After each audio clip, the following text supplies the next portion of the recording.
are teachers. Each one, teach one. Everyone has something to teach. Don't think you don't have nothing to teach. You're sitting there, I don't know. That's what it's about right now, is using your voice. I'm going to say that again. You're sitting there quiet. Everyone thinks you're quiet, and here you have all those thoughts. Every time someone says something, you just keep it to yourself. You don't say nothing. You go all the way back and you follow what that there's always a line of why you're quiet. And you question yourself. How come I'm like that? How come I don't say nothing?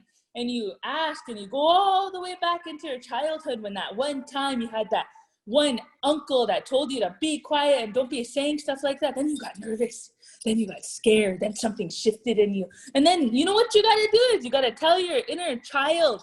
There's always an inner child in us that needs tending to. We need to be reminded. We need to remind ourselves. Nobody can do it. Your kids, your wife, your husband, your friends, nobody can do that inner work for you when you unzip here and you go spiritually. Oh, your auntie is talking to some of you. Some of you are sitting there. She's talking to me. She's talking to me like that. And I don't know, whoever this message is for, it's for somebody. You go back into your childhood and you say, why am I so quiet? And you touch here, you tap your chest, because that's about releasing too, in those muscles, because all of our muscles have that spiritual memory, and they have memories stored. Or maybe it's your arm right here, and you tap it while you're talking. At the same time, you're releasing through here, because this is being blocked, like your chakra here in your throat. You didn't know your auntie was learning all of this during the pandemic. Your auntie is crazy. You thought I was gonna be reading the news? That's depressing. It's negative. Your auntie's been smudging and looking internally so that I could help you guys when I speak. Because sometimes I just talk about jail and fighting and snaking, which is fun too. But you know what? Your auntie hasn't barely been doing any of that. So I have to figure out another way to get air. And what I mean by air is like love. I mean oxygen. I mean air. Indulging air and exhaling what I don't need. Right now is a time where you're releasing, you're discarding things that we don't need in this pandemic. You better be using this time for good. Some of you use this time to spend all your time on Netflix. That's not doing you any good, but suppressing things that are coming up for you. Talk to yourself. Ask yourself, why is this coming up right now? And I don't mean your indigestion or your acid reflux. I mean what's coming up spiritually for you. You ask yourself that, because some of you are stuck with your relatives and they trigger you. And you're saying, oh, I don't like this. Oh, I miss the way it used to be.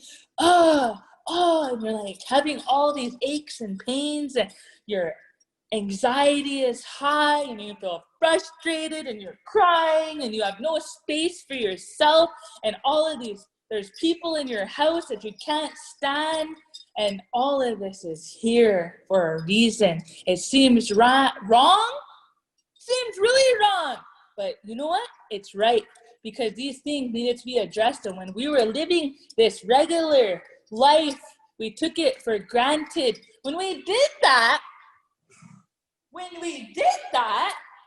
were chasing our own tail. We were chasing it around like that. We didn't know no better. We didn't know that we didn't have to chase our own tail, and we can look up and try to figure out what's happening in this life. We didn't know that. We're just chasing our own tail, just not getting anywhere. But now we're having to look, sit up, look around, smell. When I say smell, I mean really pay attention to the present. What's happening right now? What am I smelling? Before, we're going around like this, not smelling nothing, not living life, we were just ignoring it all. We just had one of those swimming things on our nose the whole time. We weren't living. We weren't using the senses that we have. We weren't looking and appreciating. We weren't addressing things. Hey, that bothers me. I don't like it when you do that. That triggers me. It reminds me of when I was a kid, and I don't accept that. This is the time to say, your voice, it's ready to come out. Say what you need to say. You say everything else, but you don't say the important things. And again, use this time to take care of yourself. Yeah, you. And if you're like, me? I take care of everyone else. My girl. My boy. This is a time for you. You look within. What do I need? Wake up in the morning, say what you're grateful for. Even if you're grateful for your one pair of shoes, or if you're grateful for your man that you don't even like, but you're grateful for him because he makes you coffee, or you're grateful for your kids, even though they're snotty and their diapers are on the ground because you're too lazy to change them because you're exhausted. You're not even lazy, you're just exhausted. If anything, your man's lazy. You know your auntie likes to mess around. That's just my nature. You know, I'm not trying to offend anyone. I'm not here to offend any of you. I'm here to teach you through this humor, through these analogies. I'm here to teach you through these life teachings, through others, through things that were shared with me, I share with you. That's my job here. I'm the bridge here to understanding, because we're natives. We understand through laughter, through humor. We remember that made me laugh, but that taught me something. That's why a lot of you have that woman or that man, because they're funny. And when they're teaching you something, you're like, gee, I love you. Come over here. Then they come over to your res and they end up staying there forever. And you're Indian married for 20 years with 5 kids. Oh, that's some of you. Gee, not following your auntie's path of being single and ready to mingle and jingle. Somebody make a shirt. Make sure that you give me half your portions. Actually, give me 90% because I'm coming up with all these business ideas. Auntie just don't have a business degree, but who needs one when you have social media? You got to utilize what you have. Do you know what I mean?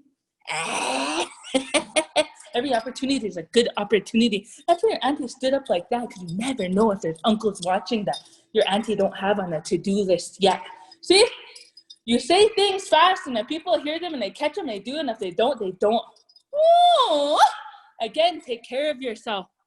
I'm going to reiterate that. Take care of yourself. That means take that time to be in silence. That means clear your thoughts. That means say prayers for yourself, for healing, for strength, for courage. Some of you just go out on your own and you end up on your back and you're laying on the ground crying in your room, or crying in the bathroom, or you're on your knees crying and wondering, and with your hands up asking, why is it being like that? It's because you try to do things on your own. And when we try to do things on our own, I can do this, I can do that.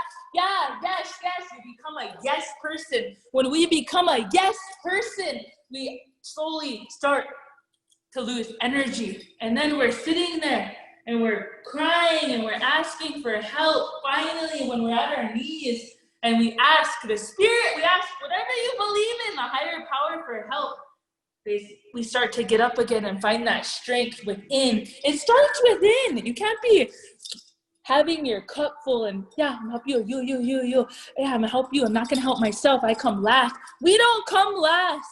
We're a matriarchal nation and a society. Our women are powerful. Our women are born powerful. We cleanse ourselves. Just like the men, they go to the sweat to cleanse. Originally, these ceremonies were for our men. Now it's a little bit more modern time where we, women, we cleanse ourselves. We're really sacred. It's about taking care of ourselves. And we're the backbone of that teepee for all of our family, being the other poles crossed in different ways to hold up that teepee. And I say teepee because that's where I come from. And it's an analogy I'm going to use. Some of your tribes you weren't in teepees, but my nations were. So my oyate was, I'm going to explain it that way. You're that back teepee pole, ladies. And you have to be strong. Your teepee pole has to be strong. Comes from self-care. Comes from taking that time to look nice, the way you feel good. When you look in that mirror, you should say, I love you, I love myself. Those are things that some of our mothers didn't teach us because they didn't get those teachings, and the time is now. This is your responsibility, my girl. Your responsibility to start looking inward instead of taking care of everything on the outside until you're, again, on your knees asking for that help. It's time to get up every morning and every night and take care of yourself. Before you go to bed, you pray for yourself and for strength and courage and guidance and whatever questions you have. Some of you don't talk at all. You only talk in your head. Well, that's that time to talk to that higher power. Gee, your auntie is just going here and here and here. I didn't plan any of this. Your auntie was going to be rank But that's a good thing about being a messenger, is this message was for somebody or more than one person on here. It was for you guys to do this inner healing. This is the time, and the time is now.